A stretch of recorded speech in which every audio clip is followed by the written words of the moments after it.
Estudo Bíblico 1 Reis 21, versos 1 a 29. Esse capítulo continua os relatos de 1 Reis 17 a 19. À sua tolerância sobre a idolatria, o rei Acabe acrescenta agora um grave pecado de injustiça que será condenado severamente pelo profeta Elias. Verso 1. Acabe residia em Samaria, a capital do reino, mas também tinha uma residência de verão em Jezreel. 1 Reis 18:45. Verso 3. A herança de meus pais. A lei mosaica decretara que as heranças permaneceriam para sempre nas mesmas famílias. Levítico 25, versos 10 a 34.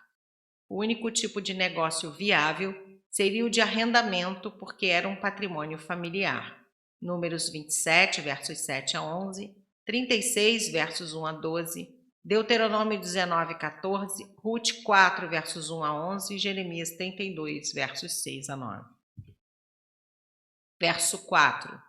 Acabe veio desgostoso e indignado para sua casa.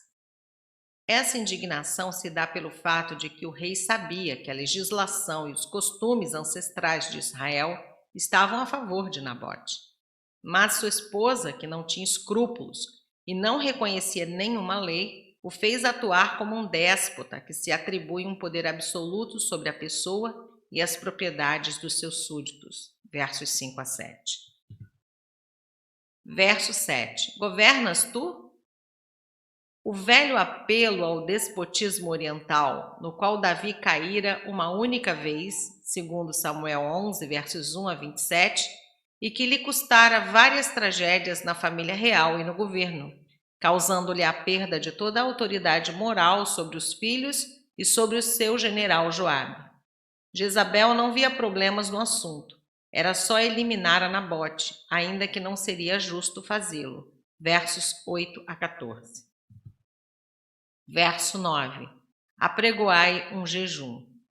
Jezabel, com a cumplicidade de Acabe, fomentou a apreensão entre os habitantes da cidade, porquanto o jejum era uma prática corrente nos tempos de calamidade e infortúnio ou diante de uma grande transgressão. Joel 1,14, 2, verso 15, Juízes 20, 26, 1 Samuel 7, versos 5 e 6, 31, verso 13 e Jonas 3, versos 5 e de 7 a 9. Verso 10. Blasfemaste contra Deus. Essa rainha fenícia não tinha respeito algum pela lei de Deus. Sua hipocrisia é revelada quando acusa Nabote do pecado que ela, mais do que ninguém, cometia continuamente. Verso 13. A morte de um herói, juntamente com seus filhos, segundo Reis 9, 26, que em contraste marcante com o casal real, tão maldoso, e os anciãos e nobres moralmente tão fracos, manteve sua própria integridade até seu doloroso fim. Verso 16. Essa história bíblica quase que sobrepuja a qualquer outra narrativa sobre a maldade humana, pela sua quantidade de malícia, de hipocrisia, de traição e de covardia. Vemos aqui 3 tipos de pessoas malignas. 1. Acabe, que era maligno e fraco. 2. Jezabel, que era maligna e forte. 3. Os anciãos, que eram malignos e subservientes. A responsabilidade na observância ao mando da consciência e da justiça é maior do que a que se tem por um mandato do rei. Verso 18. Acabe recebera mais do que esperava daquela transação. Descera para tomar posse de uma vinha de que não necessitava, mas longe de ali gozar de um passeio divertido, deu-se face a face com a ira do profeta de Deus, que viera lhe pronunciar uma sentença. Verso 19. Com esse ato, o rei tinha feito transbordar seu cálice de iniquidade e o julgamento se torna inevitável. Uma manifestação de arrependimento, verso 29, ganhou mais 3 anos de vida para o rei. Capítulo 22, verso 1, antes do cumprimento literal da profecia, 22, verso 8.